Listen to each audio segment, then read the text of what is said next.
Inilah kisah Umar bin Khattab yang menyamar menjadi rakyat miskin. Pada suatu malam yang sunyi di kota Madinah, saat sebagian besar manusia telah terlelap dalam tidur, seorang lelaki tinggi bertubuh tegas berjalan pelan menyusuri gang-gang sempit.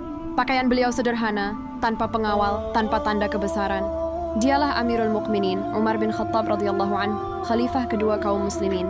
Namun malam itu Umar tidak berjalan sebagai penguasa. Dia berjalan sebagai rakyat biasa. Sejak diangkat menjadi khalifah, Umar memiliki kebiasaan yang tidak pernah ia tinggalkan. Berkeliling kota di malam hari untuk memastikan tak ada rakyat yang kelaparan, tertindas, atau terlupakan. Umar sering berkata, "Jika ada seekor keledai yang tersandung di Irak, aku khawatir Allah akan menanyai aku tentangnya." Malam itu, Umar ditemani pelayannya Aslam.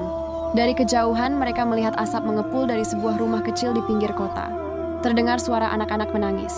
Umar mendekat dan mendengar suara seorang ibu berkata lirih sambil mengaduk panci. "Sabar, wahai anak-anakku, sebentar lagi makanan akan matang." Namun saat Umar mengintip, panci itu hanya berisi air dan batu. Tidak ada makanan sama sekali. Umar terdiam.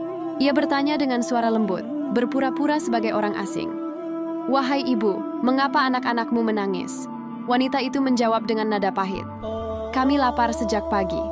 Aku hanya merebus air dan batu agar mereka tertidur, seolah ada makanan." Dan Umar bin Khattab, ia tidak peduli dengan kami. Mendengar namanya sendiri disebut, tubuh Umar gemetar, matanya berkaca-kaca. Ia berkata pelan, "Celaka Umar, bagaimana jika Allah menanyaimu tentang keluarga ini?" Tanpa berkata panjang, Umar segera berlari menuju Baitul Mal. Ia memikul sendiri sekarung gandum, minyak, dan lemak di pundaknya. Aslam berkata, "Wahai Amirul Mukminin, biar aku saja yang membawanya."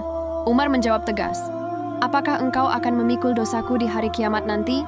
Maka Umar sendiri yang memikulnya, dengan punggung yang basah oleh keringat dan air mata. Sesampainya di rumah wanita itu, Umar memasak sendiri makanan.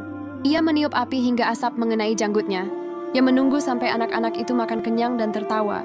Umar duduk agak jauh, memastikan mereka benar-benar tersenyum.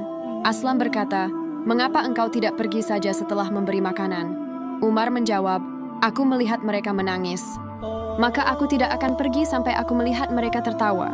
Keesokan harinya, Umar memanggil wanita itu ke Baitul Mal. Ia memberi bantuan tetap dari negara. Barulah wanita itu sadar, orang yang ia cela semalam adalah khalifah sendiri. Ia menangis dan berkata, "Demi Allah, engkau lebih pantas memimpin daripada kami." Namun Umar menunduk dan berkata, "Akulah yang seharusnya meminta maaf. Karena seorang pemimpin yang benar adalah yang paling takut kepada Allah, bukan yang paling ditakuti manusia."